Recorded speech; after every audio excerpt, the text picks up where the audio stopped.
Broadcasting from Manhattan Beach and the World Wide Web, you're listening to CHSR, HealthyLife.net. As a service to our listeners, this program is for general information and entertainment purposes only. CHSR HealthyLife.net does not recommend, endorse, or object to the views, products, or topics expressed or discussed by show hosts or their guests. We suggest you always consult with your own personal, medical, financial, or legal advisor.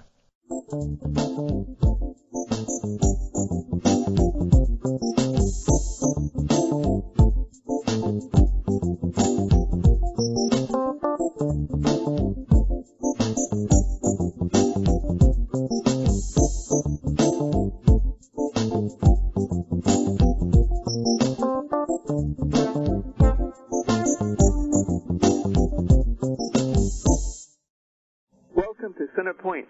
I'm your host, Dr. Ron Anbar. In this show, we will discuss ways that we can journey to our own centers. This can help us access our inner resources to improve our physical abilities and health, our mental strength, our emotional well-being, and our spirituality. And I'm very glad to invite a special guest today to our show. He's a patient of mine. His name is Connor. Hi, Connor. Thank you for joining us. Hey, how's it going? Thanks for having me. Doing great. We're glad to have you. So let me tell you a brief thing about where Connor is today. He's a real estate agent, becoming a premier one, and he's an investor in Syracuse, New York.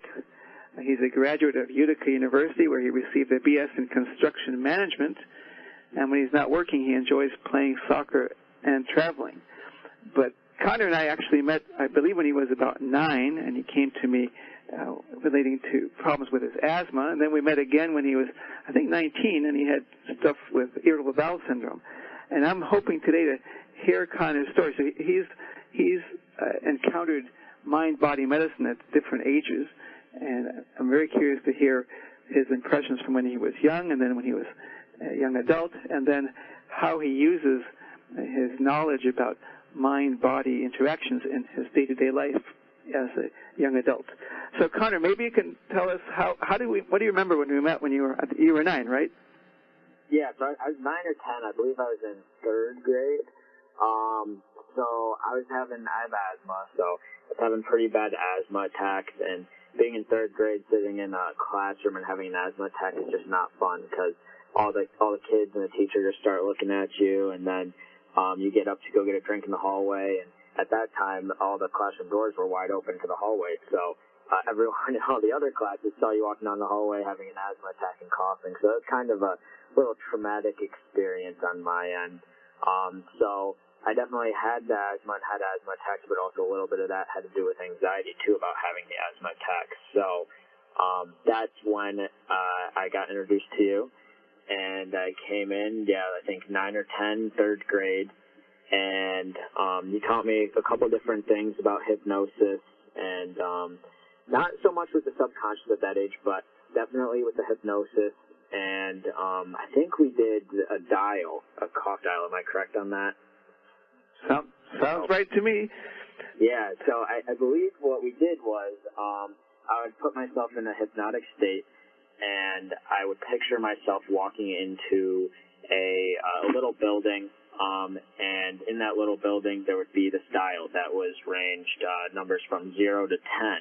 And whenever I had the feeling like I was going to cough or have an asthma attack, that dial would be between like a 6 and a 10, so kind of like a coughing dial or like a tickle in your throat type thing. And I would picture myself in my mind going into this building where the dial was, and in my mind turning the dial down to 0. And that seemed to work very well, and it did work very well.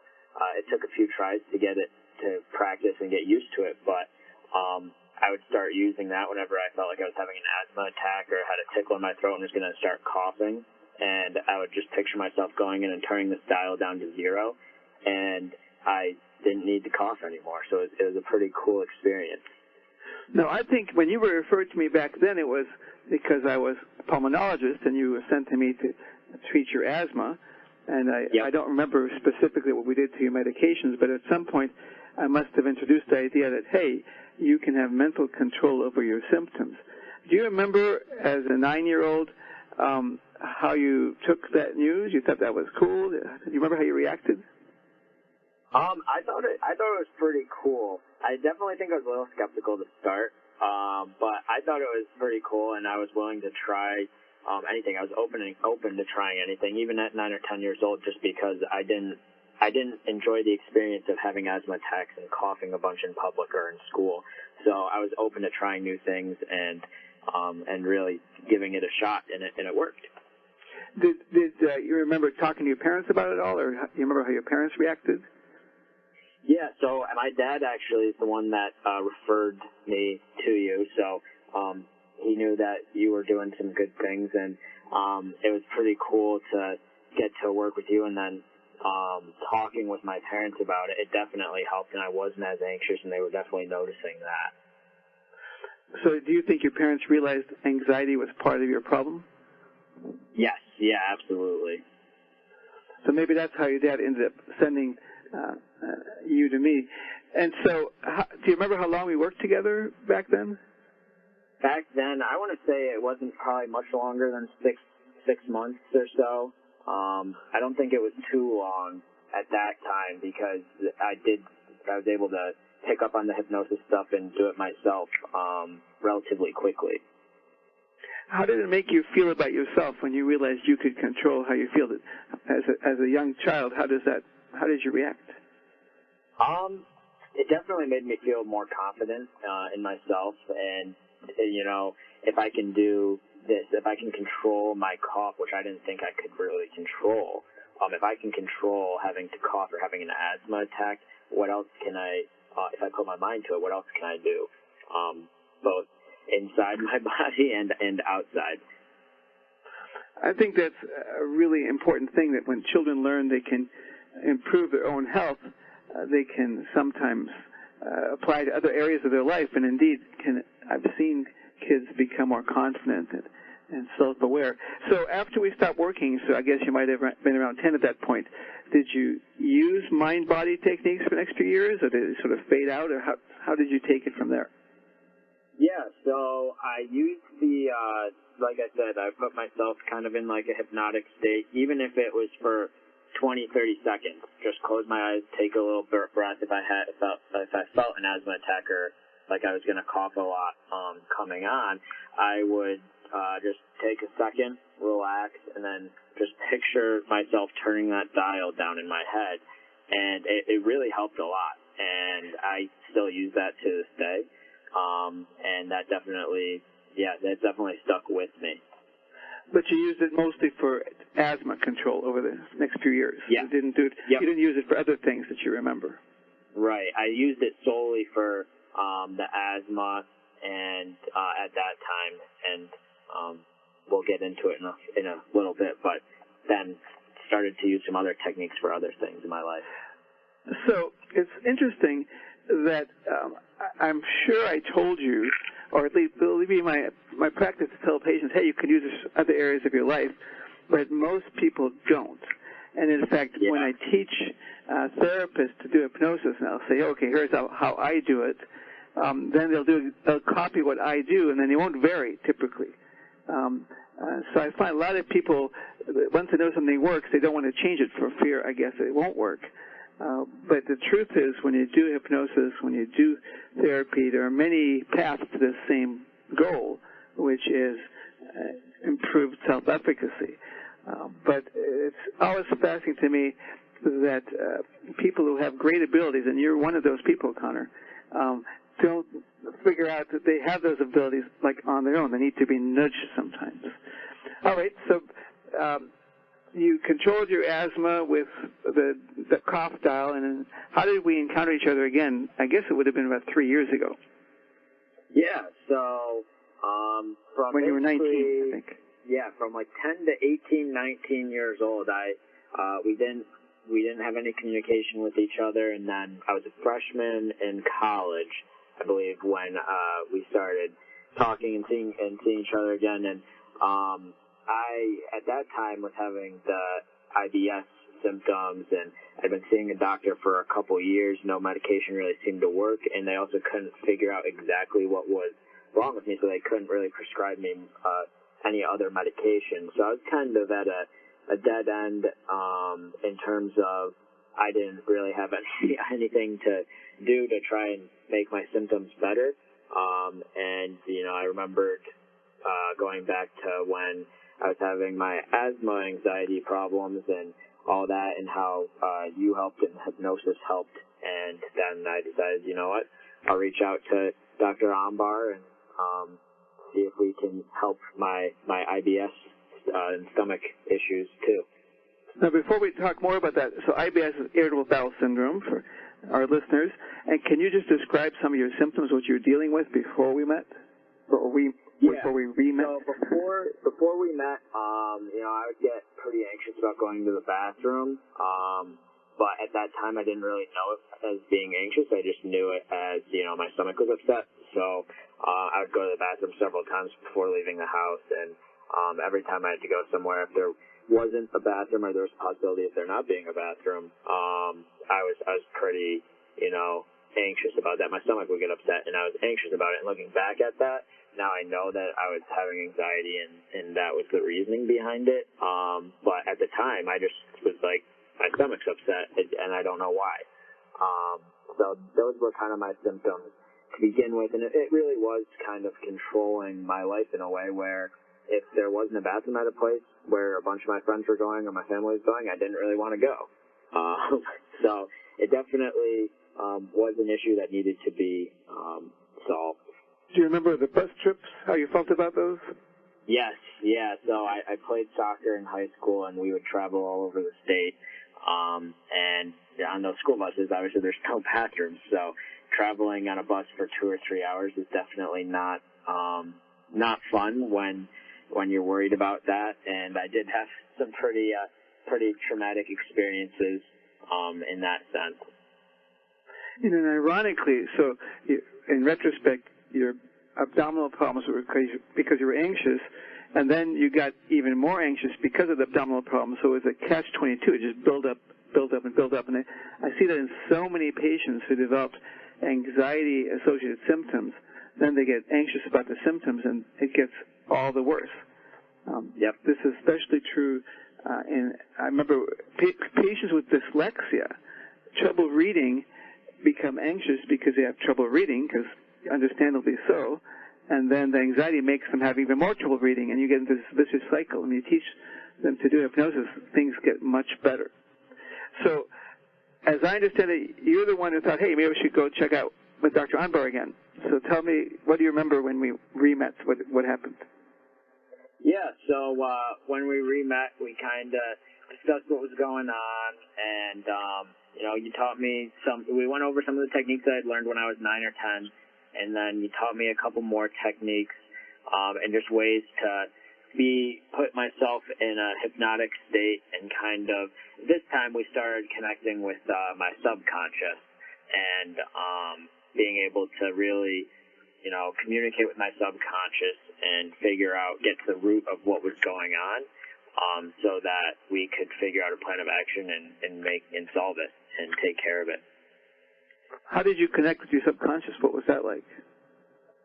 So I would put myself in a hypnotic state, and then Dr. Ambar, you would kind of walk me through what to do, and I would basically, I think we did the chalkboard or whiteboard technique, which you would basically ask questions to my subconscious, and then it would be a yes or no question, and then the word yes or the word no would show up on the whiteboard that's in my mind, so that I was picturing in my mind, and then that was a way where I could see what the answers truly were and what was really going on behind the scenes, so to speak, because consciously I wasn't aware.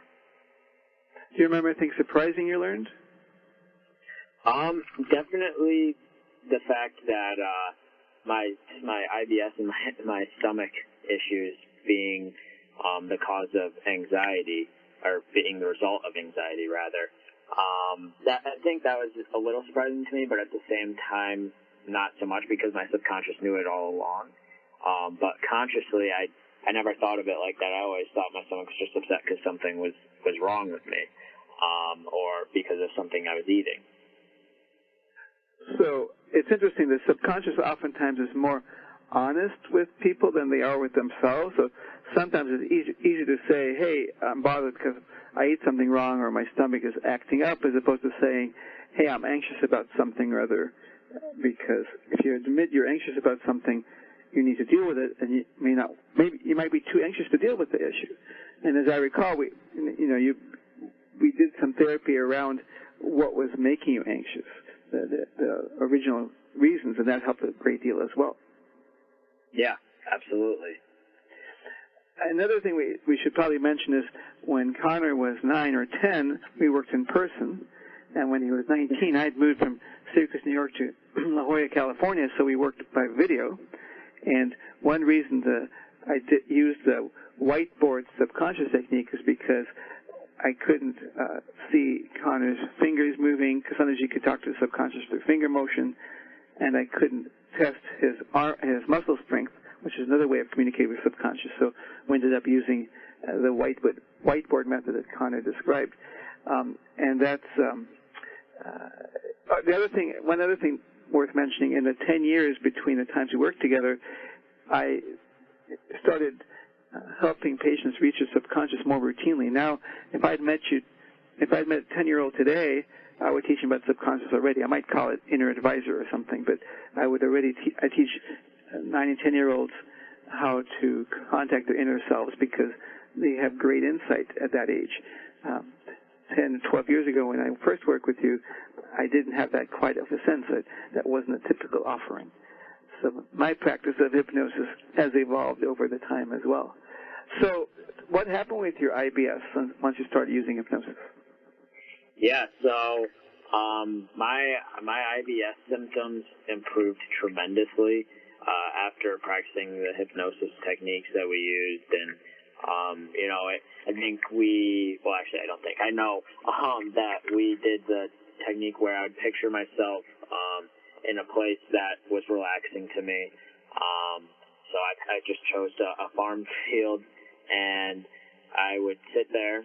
In my mind, I'd sit there, and I would just relax, and then I would picture a yellow ball of healing energy or light enter through my forehead and kind of just cleanse my whole body.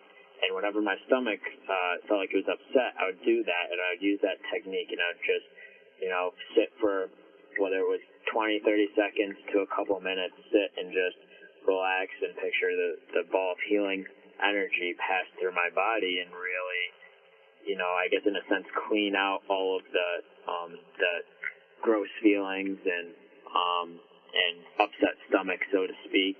And then afterwards, I would feel great, and my stomach wouldn't be upset.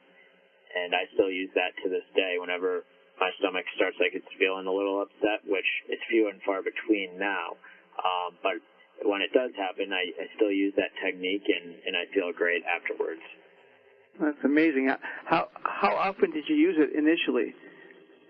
Initially, I would do it every day, and I would even practice it when my stomach wasn't upset. So I would use it on a routine, daily basis.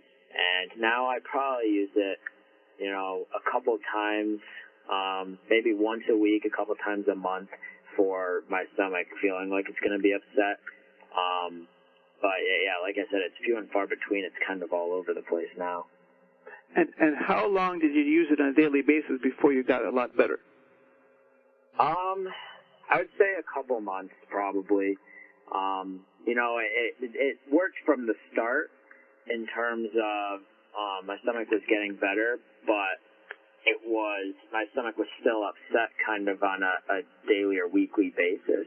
And then after a month or two of doing the hypnosis on a routine basis, on a daily basis, I kind of noticed that, hey, my stomach wasn't upset this week. And stuff like that. So it took a little bit of time, but not too long.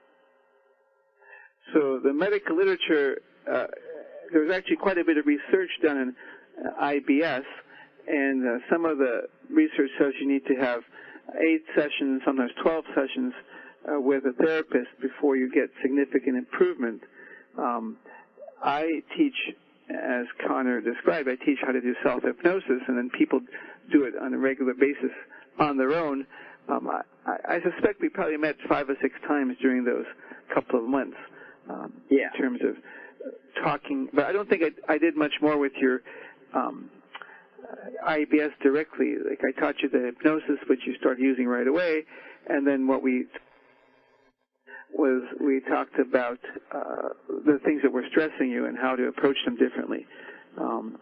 One of the secrets to dealing with anxiety is to reframe it, to look at things that make you anxious in a way that you can think about them in a calm way. So rather than thinking, a simple example is if you think the cup is half empty, then you might get anxious about it. If it's half full, you're okay with it. So it's that kind of thinking. So when we return from our break, I'd love to hear, Connor, how you're using hypnosis and mind-body techniques today as part of your daily life.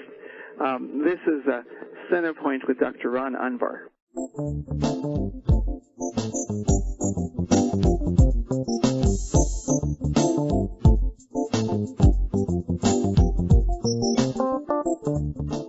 Healing and changing children's lives with hypnosis is very real and very possible. Dr. Ron Ambar's new book, Changing Children's Lives with Hypnosis, provides you meaningful stories and expert explanations to show you not only the process of hypnosis, but its many benefits for overall wellness.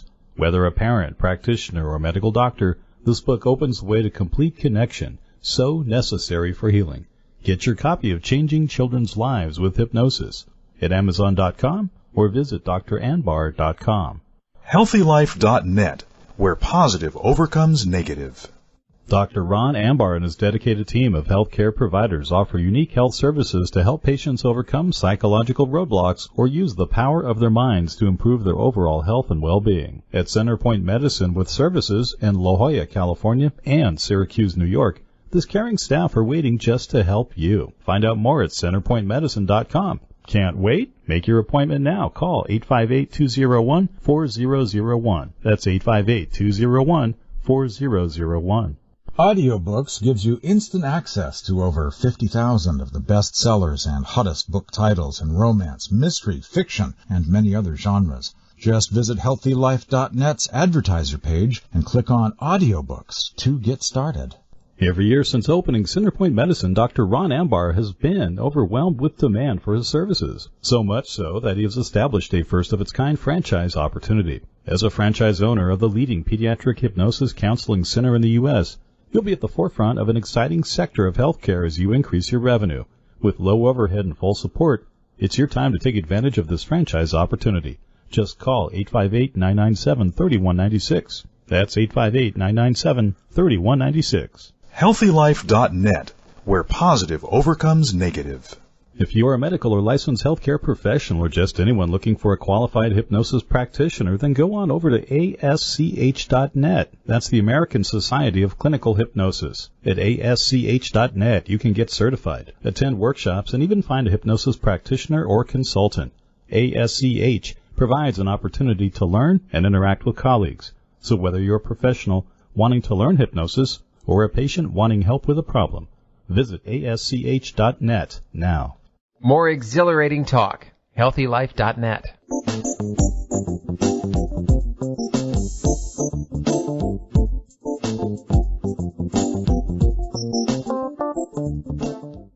Welcome back to Center Point with Dr. Ron Anbar and our special guest Connor, who's been so kind to share some of his life experiences with hypnosis, beginning when he was 9 or 10 and had asthma-related anxiety and coughing that he controlled. And then when he was 19, I guess it started earlier, 17, 18, developed irritable bowel syndrome symptoms that did not improve with medications, but within several weeks of mind-body regulation, he improved a great deal and really was no longer limited by the IBS.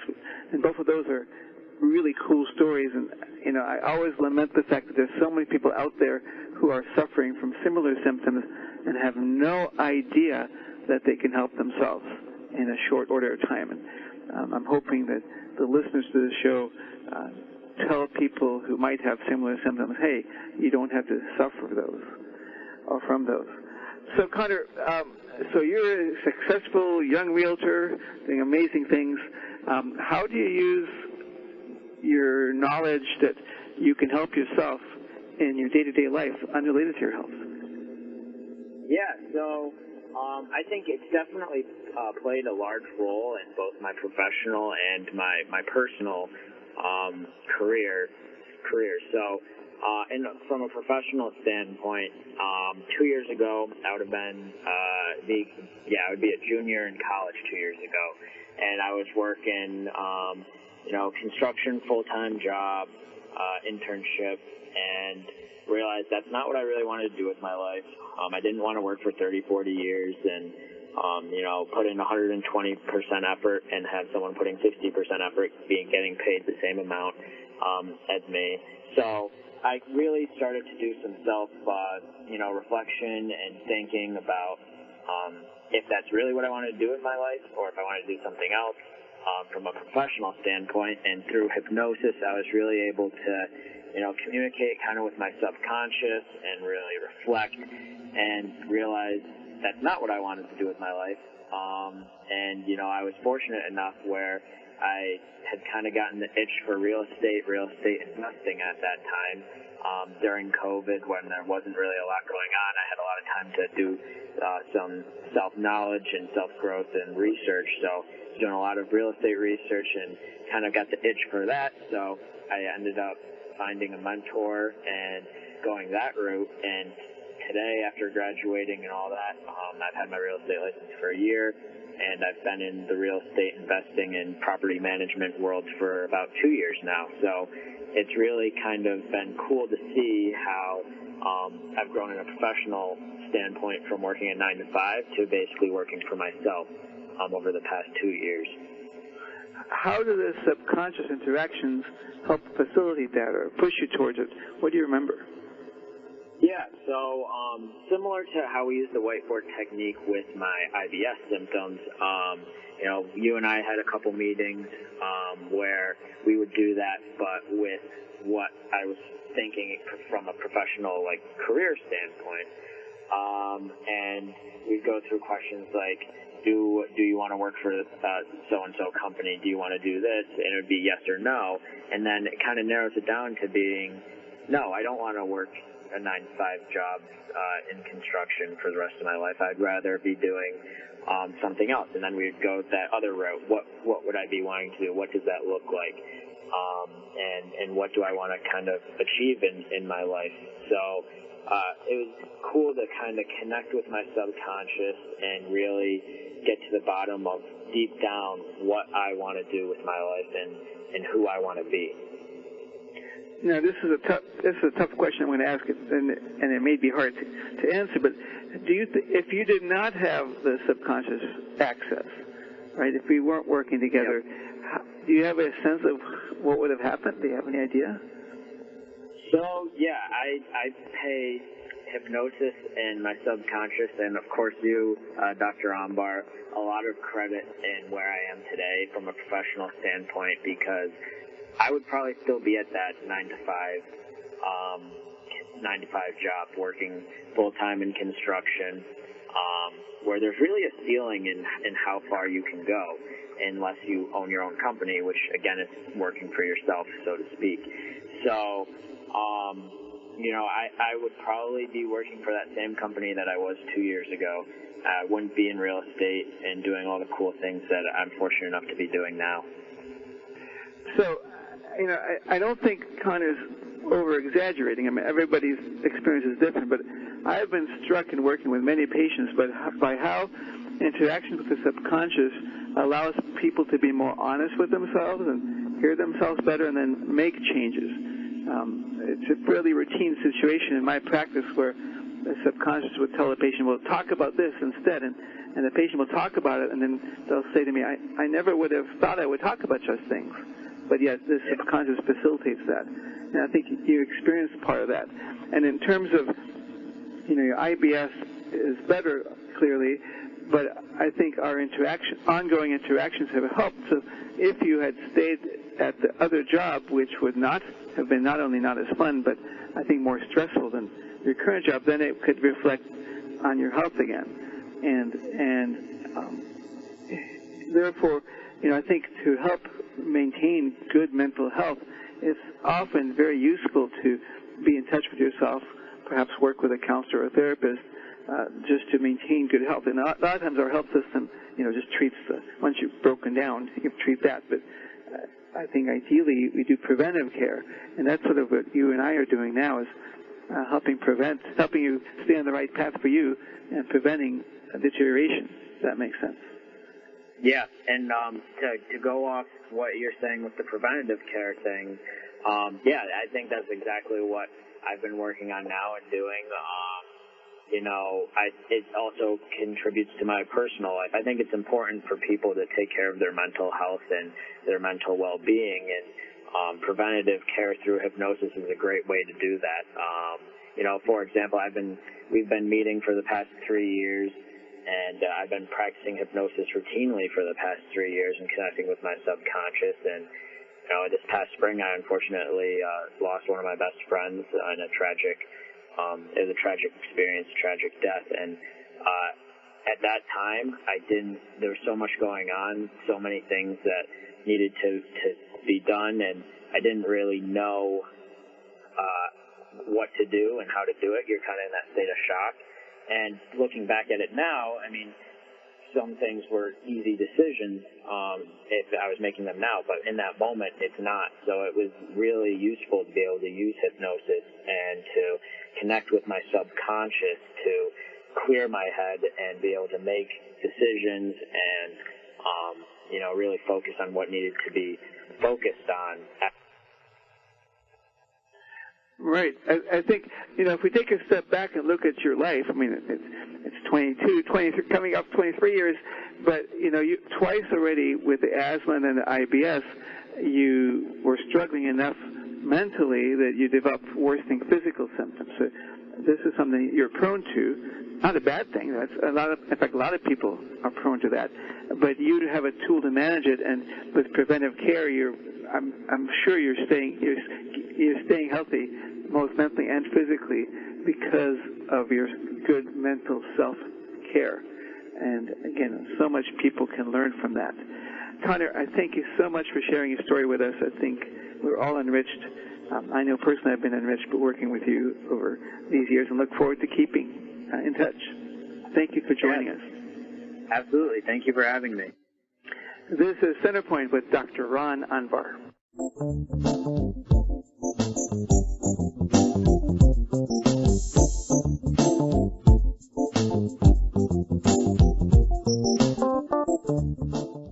Make-A-Wish has been granting life-changing wishes for children and families for over 40 years. A wish is something that gives children the opportunity to look outside their illness and restore a sense of childhood back to the child. With the help of donors and more than 43,000 worldwide volunteers, Make-A-Wish has collectively granted more than 520,000 wishes worldwide. Dr. Anbar has referred many patients to Make-A-Wish. To make a donation, go to worldwish.org. That's worldwish.org. HealthyLife.net, the positive radio network.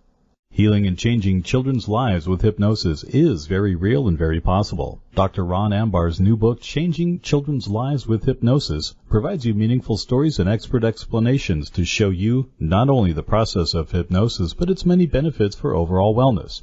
Whether a parent, practitioner, or medical doctor, this book opens the way to complete connection, so necessary for healing. Get your copy of Changing Children's Lives with Hypnosis at Amazon.com or visit dranbar.com. Reach your health and fitness goals. Whether you want to lose weight, learn to dance, build muscle, or just live healthy, Beachbody gives you unlimited access to the nation's most popular fitness and weight loss solutions. Visit our advertiser page and click on Beachbody now.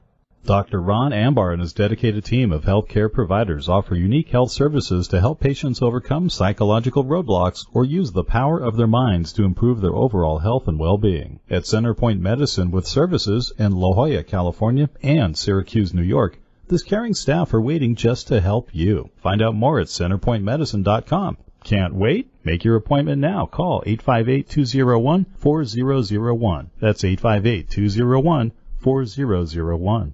HealthyLife.net, where positive overcomes negative. Every year since opening Centerpoint Medicine, Dr. Ron Ambar has been overwhelmed with demand for his services. So much so that he has established a first-of-its-kind franchise opportunity. As a franchise owner of the leading pediatric hypnosis counseling center in the U.S., you'll be at the forefront of an exciting sector of healthcare as you increase your revenue. With low overhead and full support, it's your time to take advantage of this franchise opportunity. Just call 858-997-3196. That's 858-997-3196. All positive talk with a mature edge. HealthyLife.net.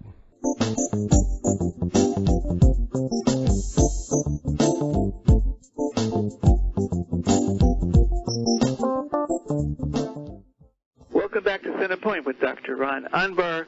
That was a great interview with Connor. I think you've learned different ways that people can help themselves and how important it is to maintain good mental health in terms of staying both physically and mentally healthy. So in this segment, I tell stories about some other patients, and today I want to talk to you about dreams. We all have dreams. Actually, some of us always forget our dreams, but we all have dreams every night because dreams are perhaps a way of our brain sorting itself out. There's actually quite a bit of controversy about why we dream. Some people think we dream about things that occur during the day, and it's just a way of decompressing the brain. But others, like me, think that dreams often have messages that tell us something we need to know. And when patients come and tell me I've had a disturbing dream, especially if it's a recurrent disturbing dream, I help them with hypnosis. And the basic principle is that if you have a recurrent disturbing dream, there's a reason for it. And if you can sort of figure out the reason, there will be no need for the continued dream, and the dream will stop. And I'm going to share two stories with you about recurrent dreams that came in my practice. So the first was a young lady who I met around the age of 8, and she had had a recurrent dream of being chased by wolves. And I knew from her history that the dream started when she was around 3 years old, and she was chased by dogs. And I said, oh, she must be afraid of being chased by dogs, and that's why she has this dream.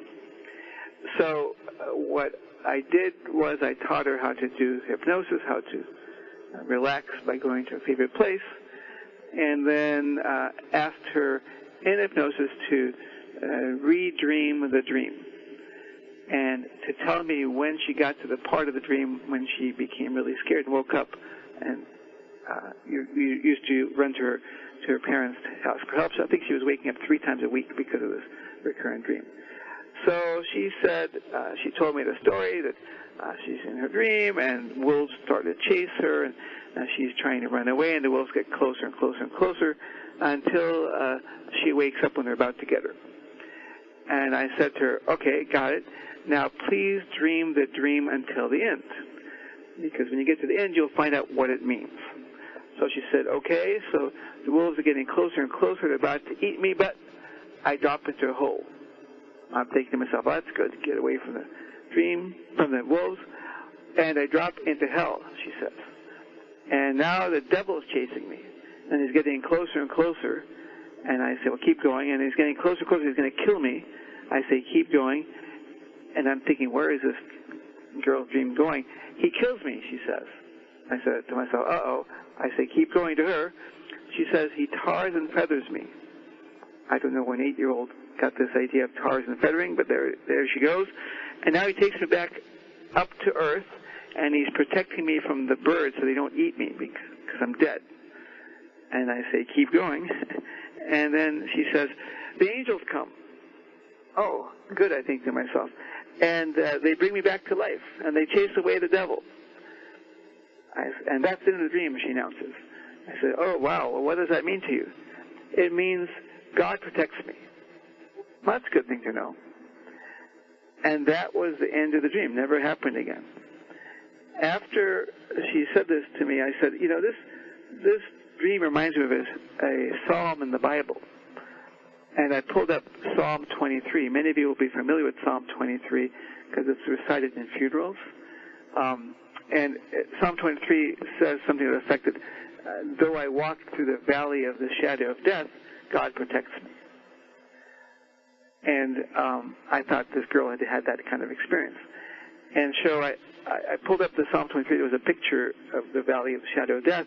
And the girl said, oh, that's what I saw in my dream. I said, cool. I printed it out for her and gave it to her. Now, this interaction showed me a lot of different things. First of all, I thought she was afraid of being chased by dogs. But no, the dream at some point turned into something existential where she wanted to know she's protected by God. I would not have guessed that, right? So I think it's so important that we let patients interpret their own dreams. And the same dream that she had from the age she was 3 until she was 8 or 9 represented presumably different things. When she was 3, I would guess it represented her fear of dogs. But by the time she was 8 or 9, it represented fear for her safety or the need to be protected by God. So this is why I think books that tell you dream interpretation, oh, this dream means that, they're nonsense. It might mean that for certain people, but each person needs to interpret their own dreams. Along the same lines, I'll tell you another story. This was a patient of mine who had cystic fibrosis. I have written actually many articles about this one patient, and in my book, Changing Children's Lives with Hypnosis, I mentioned this patient. His name was Jared a few times because we made a big impact on one another's life. And at one point, he had coughed up blood, which is what happens sometimes with patients with cystic fibrosis, and sometimes they die from coughing up all their blood. It's a horrific death. So this happened to him. He coughed a lot of blood and almost died, but did not. And a half a year later, he started having nightmares that it happened again. And I told him, hey, let's do hypnosis and help you rid yourself of this recurrent nightmare. And so I gave him the same instructions, dream the dream until you usually wake up and then go to the end. So he did that, and he said the dream had 2 endings. In one ending he lived, and in one ending he died.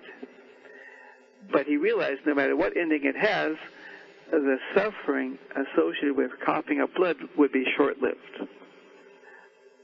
And so it turned out this patient was not afraid of dying. He was afraid of suffering. And once he realized the suffering would be short-lived, the dream stopped. So again, this illustrates that patients find their own solutions. And your job as a therapist is to guide them to find their own solution rather than telling them what the solution is or might be. So are dreams really the royal road to the unconscious, as suggested by Sigmund Freud? I don't know if they're always that way, but certainly with my patients who have recurrent dreams, there's a message that's embedded in them, and once you get the message, they will stop. Now, the cool thing about hypnosis, you can also use it to generate daydreams with similar kind of messages to teach, although they're not often nightmares, if you would. If you want to use hypnosis to daydream, I invite you to wait until the next segment, right after, when we'll teach you how to achieve such a dream, and then it'll be up to you to interpret, because you won't be working with a therapist, but by introspecting and thinking about what kind of metaphors might be used within the dream, you can learn a lot about yourself. So I invite you to join us in the next segment right after these messages. This is Centerpoint Medicine with Dr. Ron Anbar.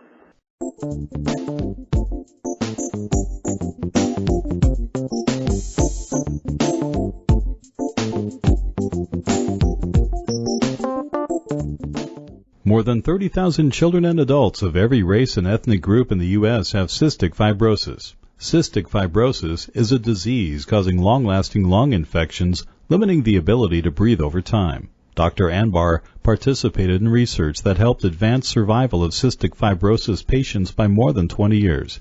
he encourages you to donate to the Cystic Fibrosis Foundation to help find a cure. It's easy to donate. Go to cff.org. That's cff.org. HealthyLife.net, the positive radio network. If you are a medical or licensed healthcare professional or just anyone looking for a qualified hypnosis practitioner, then go on over to ASCH.net. That's the American Society of Clinical Hypnosis. At ASCH.net, you can get certified, attend workshops, and even find a hypnosis practitioner or consultant. ASCH provides an opportunity to learn and interact with colleagues. So whether you're a professional wanting to learn hypnosis or a patient wanting help with a problem, visit ASCH.net now. Constant Contact and your small business make a perfect fit for marketing. They give you what you need to succeed. Fast and easy email marketing at your fingertips. Visit the HealthyLife.net advertiser page and click on Constant Contact to start your marketing. Healing and changing children's lives with hypnosis is very real and very possible. Dr. Ron Ambar's new book, Changing Children's Lives with Hypnosis, provides you meaningful stories and expert explanations to show you not only the process of hypnosis, but its many benefits for overall wellness. Whether a parent, practitioner, or medical doctor, this book opens the way to complete connection, so necessary for healing. Get your copy of Changing Children's Lives with Hypnosis at Amazon.com or visit dranbar.com. HealthyLife.net, where positive overcomes negative. Dr. Ron Ambar and his dedicated team of healthcare providers offer unique health services to help patients overcome psychological roadblocks or use the power of their minds to improve their overall health and well-being. At Centerpoint Medicine with services in La Jolla, California and Syracuse, New York, this caring staff are waiting just to help you. Find out more at centerpointmedicine.com. Can't wait? Make your appointment now. Call 858-201-4001. That's 858-201-4001. Radio your way. HealthyLife.net.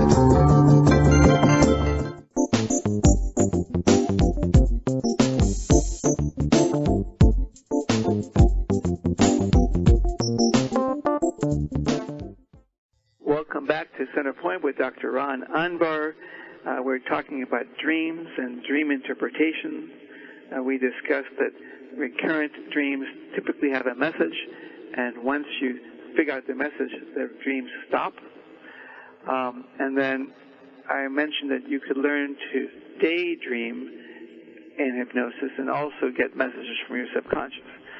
So one way of achieving such a dream is to imagine being in a green room, like the one in which people might stay before they're going to be interviewed on stage at a TV show, for example. And people can be prompted, or you could do this on your own, to imagine a door in this green room, and the door says either enter or closed. And your subconscious job is to prepare a scene, a dream, if you would, behind the door that will teach you something. And when the scene is prepared, the door will say enter. And when you see the enter sign, go on in, have the experience or daydream prepared with the subconscious, and then once the experience is done, come back through the door into the green room, and you can then come out of hypnosis. That's sort of a way of generating a daydream, and then presumably the subconscious will have shown you something that will be worthwhile in terms of instructing you. Now, since it's a dream, what you might see could be very obvious. You might encounter some person who will give you an important message. Go into real estate, young man. Or you might be shown some imagery, like in Connor's case, who we interviewed earlier. He might have been shown some houses for sale, or he might have been shown the construction site he was working on breaking down, which would be metaphors that he needs to change. So everybody will have different experiences, and again, you'll need to sort of figure it out for yourself. If you want to confirm with your subconscious whether your dream interpretation is correct, you could do what Connor did. Imagine a whiteboard and ask your subconscious to write yes or no answers on the whiteboard, and ask them, is my interpretation of this dream correct, yes or no? If it says no, then you might propose some other interpretations. If it says yes, you might ask, is there more that I need to learn from this dream? If it says no, you're done. If it says yes, you might guess at what other options, what other messages the dream might have for you. So that's a cool way of gaining information from a dream when you're awake. If you're having dreams when you're asleep, which is the more typical way, one thing that can often be helpful is when you wake up, write down immediately what the dream was about, because as you may notice, once you are awake for a few moments, the dream content often disappears. And that's a very common subconscious kind of phenomenon. If your subconscious shows you things, typically people forget it very quickly. I see that routinely in patients whose subconscious talks to me verbally or interacts with me by typing, because when they come out of those states, they might remember briefly what they talked about, but then quickly it fades. So I think that's a feature of how the subconscious interacts with the conscious, that the memory of that fades very quickly. Now, another thing about dreams, if you have a child and they have nightmares, besides asking them what they think the end of the dream might be, you could also discuss with them what end to the dream would you like to have. So if it's a recurrent nightmare that somebody's being hurt, then what kind of ending would you like, where whoever is being hurt is protected or survives or succeeds despite the challenge? So invite your child to come up with alternate endings and to think about those alternate endings before they go to sleep, and then that oftentimes changes the content of the dreams. What's really interesting is that while people are asleep, hypnosis can affect their sleep behaviors. And you can see people who, for example, can use hypnosis to stop bedwetting, or to stop sleepwalking, or sleep talking, or change the content of their dreams. So our minds are so powerful that by preparing ourselves in the hypnotic state before bedtime, we can alter our sleep time behavior.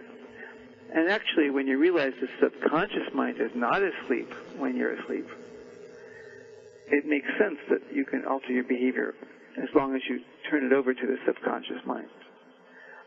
You can also tell your subconscious mind, give an assignment.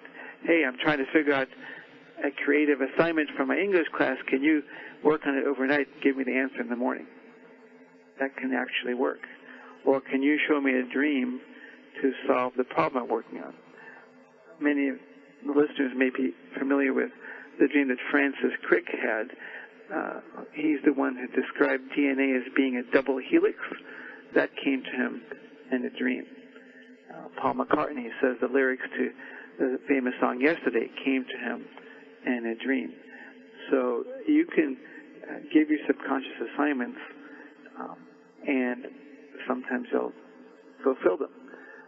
Another thing that happens in the sleep state that I think is notable is, besides the brain being cleaned from things that muck it up, actually, I was working with a 9-year-old earlier and explained this to him. He says, oh, so it's like going to school, and at night the janitor comes and cleans the school when you're asleep. I said, right, so the janitor cleans up the brain. I thought it was a wonderful metaphor from this young man, because this is a kid who was going to sleep at midnight. And I said, no, sleep is important because you need to let the janitor clean the school out. Otherwise, things pile up and get junky. So it's a beautiful metaphor that just came up earlier today. So not only does that take place, but new connections between the neurons and the brain cells take place while you're asleep. So if you study something at night, in the morning you'll know it better because new connections have been formed. And this is actually a very important piece of information for, let's say, high school or college students who say, should I cram for a test in the morning when I wake up, or should I work on it at night before I go to sleep? And the answer is as long as you don't go to sleep really late, it's better to study at night because you'll retain it better in the morning. So sleep is actually a fascinating area, and dreams are part of what occurs in the sleep. I should also mention, as a former pulmonologist, that you want to help yourself sleep well by avoiding caffeinated beverages close to bedtime, avoiding exercise close to bedtime, engaging in quiet activities at bedtime so your brain doesn't get riled up, avoiding movies with scary themes that might affect your sleep. Or having a comfortable bed and a good room temperature so you're not waking up. All those things, which we call sleep hygiene, can help improve your sleep and improve the quality of the dreams. If you're a person who doesn't remember his or her dreams but wants to remember them, you might do hypnosis at night and tell yourself, I'd like to remember one of my dreams tonight. Typically we dream 4 to 6 times every night, and typically we forget all of them. But if you want to study your own dreams, you might ask yourself, I would like to remember, or instruct yourself, I'd like to remember a dream from tonight, and then, as I mentioned earlier, journal it. Once you remember, journal it, and then you can study it and learn from it. One last comment, when you journal, that's a healing activity. When you write down your feelings, as we've discussed before on this show, it helps you process information and become mentally healthier. So whether you write about your dreams, and again, dreams in my book are telling you something important, so writing about it is important, or writing about life events or feelings that are important to you, it is healing. There have been studies that show, for example, that people with asthma and irritable bowel syndrome, actually 2 diagnoses that Connor has dealt with, that journaling in those patients helps improve their health. And it's incredible to me always how the mind-body connection translates into allowing you to have good health when you take care of your mind. And since we have a little bit more time, I want to give you a tip for the day, is practice kindness. People who are kind, help other people who go out of their way to be nice, have better health, are calmer, are happier, and are more productive. And studies have shown this. So practice kindness, and along the same lines, be grateful. And we'll talk more about gratefulness and its great improvement in health, associated improvement in health in future shows. Thank you so much for joining us. Next week's guest is named Mackenzie. She'll talk to us about the interesting topic of narcolepsy, falling asleep without intending to. This is Centerpoint with Dr. Ron Anbar.